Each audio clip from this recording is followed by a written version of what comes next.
Des embouteillages. Encore des embouteillages.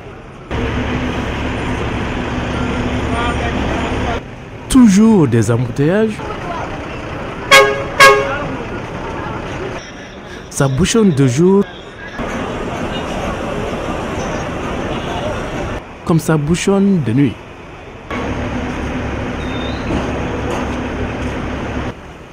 Les embouteillages n'ont pas d'heure ni de période à Keur Massar.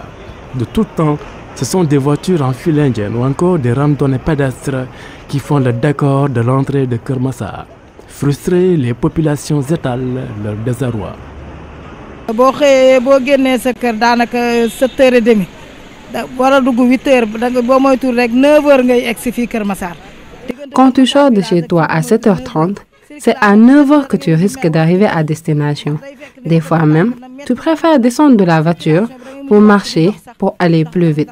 La circulation est terrible à Keur Massar, où il n'y a plus assez de routes. Keur Massar metti na xat na sonn nañu ci yu amul yoon surtout yoon amul dara.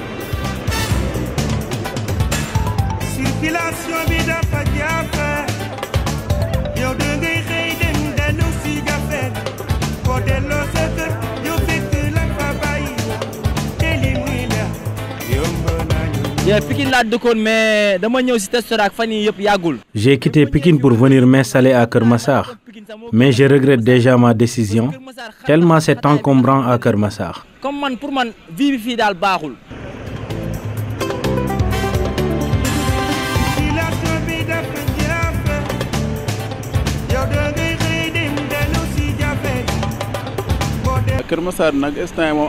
Les embouteillages à Keur Massar, c'est un calvaire. Cela est surtout accentué par les travaux de construction de l'autopont. Justement, pour abréger la souffrance des habitants de Keur Massar et leur apporter une solution face à la lancinante problématique des embouteillages, la construction d'un autopont s'est imposée comme étant une demande sociale. C'est pour pallier plus ou moins à un problème de mobilité urbaine que l'État a décidé d'intégrer la construction du pont de l'autopont de Keur Massar dans le cadre du programme des 18 ponts autoponts au Sénégal, financé à hauteur de 137 milliards. L'objectif, c'est de décongestionner le département de Keur Massar. Le département de Keur Massar qui est un des départements les plus, bon, si ce n'est pas le département le plus peuplé de la région de Dakar. Décongestionner Keur Massar, telle est l'idée motrice qui sous-tend la construction de l'autopont de Keur Massar, un projet qui arrive à son heure. Keur Massar a été érigé comme un département, donc la population de Keur Massar elle a gravement explosé, donc le trafic et tout ça, donc on a pu, d'où l'élaboration de ce projet, pour en fait désenclaver déjà Keur Massar et éviter que les trafics soient accentués sur cette zone. Pour fluidifier la mobilité urbaine dans ce tout nouveau département, l'État du Sénégal s'est attaché les services d'entreprises spécialisées dans la matière, mais aussi d'une main-d'œuvre qualifiée. Le projet dans sa globalité a été confié à l'entreprise Matière Sénégal, avec ses sous-traitants, bon, disons le sous-traitant principal Henan Chine, avec pas mal d'autres entreprises sénégalaises qui sont impliquées dans la construction du pont. Les Chinois ils sont là en tant que techniciens, en tant que superviseurs et en tant que directeurs de travaux et ingénieurs de travaux.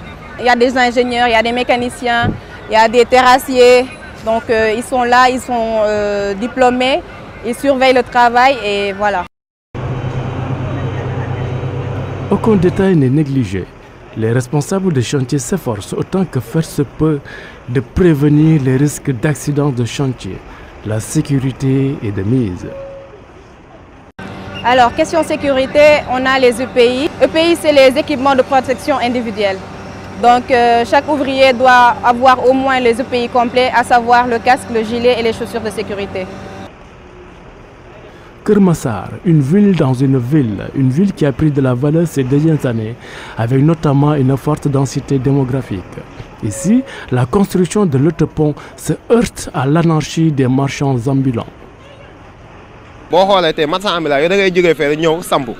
Les marchands ambulants viennent étaler leurs produits sur la chaussée, alors que celle-ci est faite pour les piétons et pour les voitures.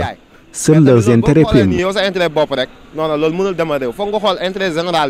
y a beaucoup de marchands ambulants au niveau du chantier.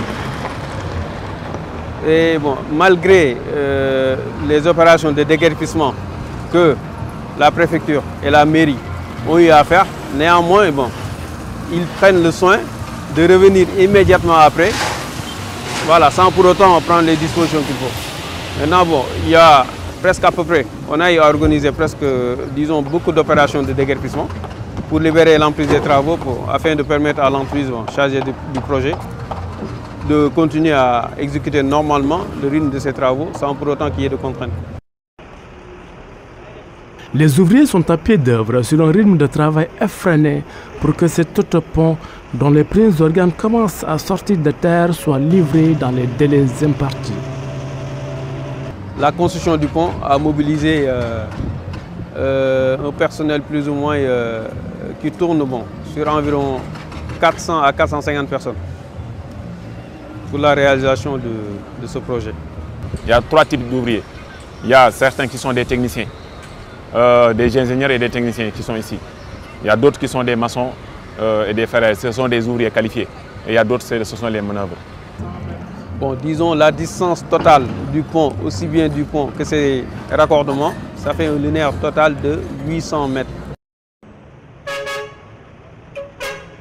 Cependant, à force de vivre au quotidien les embouteillages, certains habitants de Keur Massar hantés restent sceptiques quant à la fin des bouchons une fois que l'autopont leur sera livré. Il y a un monde fou qui peuple Keur Massar et je ne pense pas que l'autopont puisse solutionner les embouteillages. L'utilité de l'autopont restera à vérifier. Ce qui est sûr, c'est qu'on en a marre.